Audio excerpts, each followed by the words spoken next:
We have ourselves a very unique situation for tonight in daily fantasy baseball, where the main slate is just 6 games, which means for our typical template of DFS show, where we have 3 pitchers, 3 stacks, 3 things to watch, we kind of can't fill all those slots. So instead, we actually have a fun chance to go pitcher by pitcher and break down my thoughts on every single guy on this slate, let you know whether I want to use him as a pitcher, whether I want to stack against him, whether I want to do neither, maybe both. Break down my thoughts on each guy. So we're going to do that for today. Break down each pitcher on tonight's slate for daily fantasy baseball to get you ready to submit your lineups over on FanDuel.com. Welcome on into the solo shot. That's right here on the FanDuel Podcast Network and NumberFire.com. My name is Jim Sonis. I am the managing editor of digital media for FanDuel Research, here to break down Thursday's main slate with a 3-game slate with lock set for 7:05 p.m. Eastern. There's a chance of rain tonight in New York for the Mets and the Nationals. Doesn't look to be too bad. Winds are out to right at 14 miles per hour, so I would bump up bats in that one. It is 102 degrees in St. Louis for the Cardinals and the Cubs. Big bump up to bats there as a result of the hot weather that will impact the way you view the stacks for today. We'll dive into what that all means here in just 1 second. But first, we got some exciting news over at NumberFire. Beginning now, you can find all the NumberFire content from the analysts you know over at our new home called FanDuel Research. FanDuel Research is on the FanDuel domain, meaning you can now do your research on the same site where you place bets and submit daily fantasy lineups. And don't worry, all the NumberFire tools are still in place over at NumberFire.com, so your daily process can remain the same for now. As a thank you for your years of loyalty, we'll be running free rolls over on FanDuel Research now through the end of NFL season. To check out this week's free play for the Women's World Cup, actually, that is already over. Next week's free play, check it out over at FanDuel Research. We'll post up on that next week.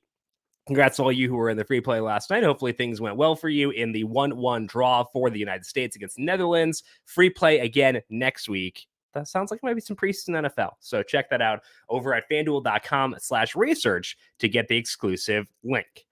Pitcher by pitcher breakdown for today in daily fantasy. We got Kodai Senga leading things off with a salary of $10,600, followed by Justin Steele at $10,000. Tanner Bybee is at $9,600 with Dylan Cease at $94. Josiah Gray is $86 with Miles Mikolas checking in at $7,800. So the way I figured we'd go for this for today is to go pitcher by pitcher and break down in order of how much I like them as a pitcher for the pitching slot over on FanDuel, which is why we'll start things off with Kodai Senga. Senga is at home against the Nationals.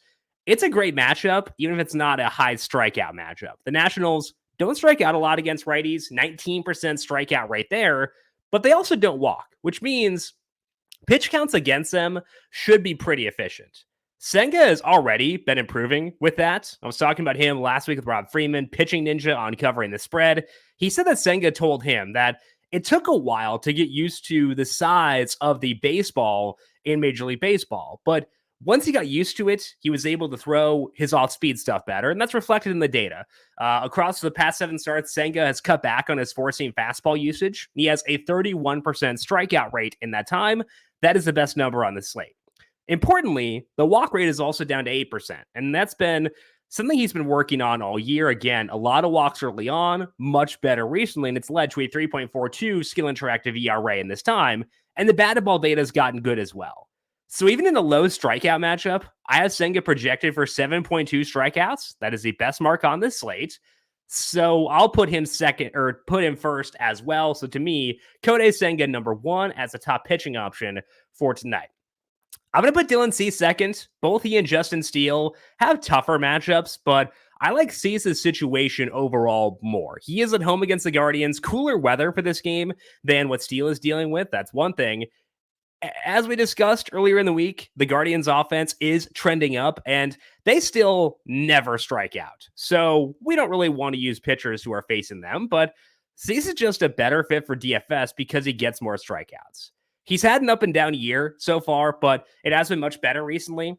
Cease has an ERA of 3.00 since the start of June. He has 70 strikeouts in 51 innings. If you expand that and look for what I would deem to be his most relevant sample, that's the 15 starts where he's been throwing more four-seam fastballs. Got the confidence back in that fastball. In that 15 start sample, he has a 29% strikeout rate.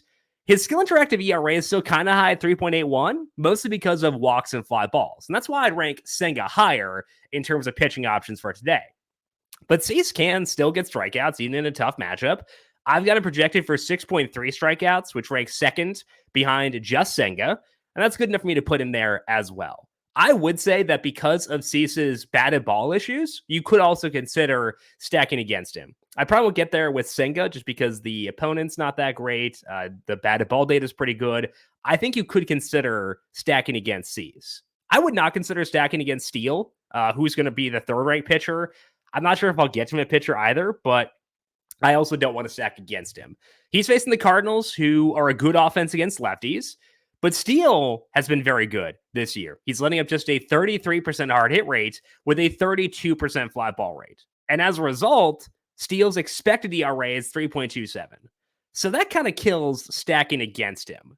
He doesn't get a ton of strikeouts, though, and that makes it tougher to hang with Senga and Cease. So you could defend using Steele for sure, because there are situations in which both Senga and Cease struggle, and then maybe Steele just naturally winds up being the top scoring guy in the slate, but I'm just not as high on him on the other two. And again, I think I'd rather stack against Cease than against Steele. So of the pitchers on this slate, Steele is the guy who's most in no man's land, where I don't really want to use him as a pitcher, but I also don't really want to stack against him, so he's kind of wound up in purgatory, hanging out by himself. Fourth ranked pitcher is Tanner Bybee.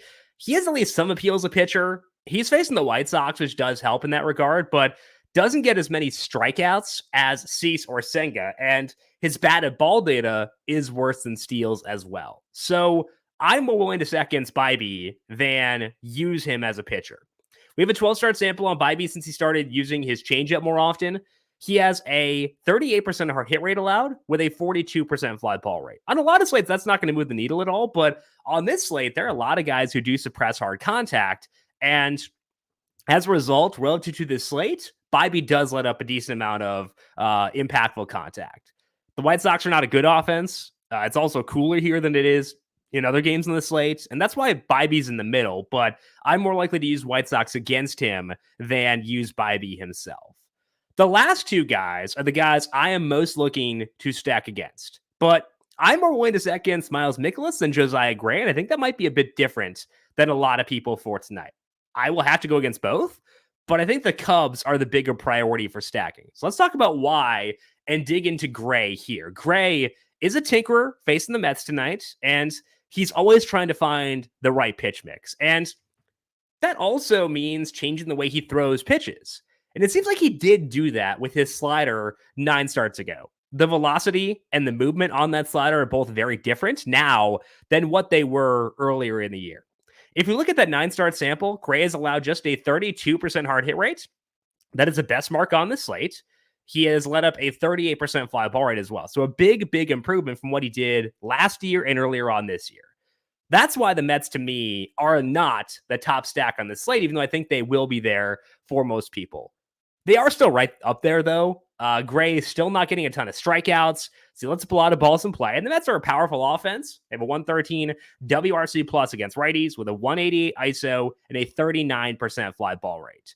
They rank either first or second in all of those categories.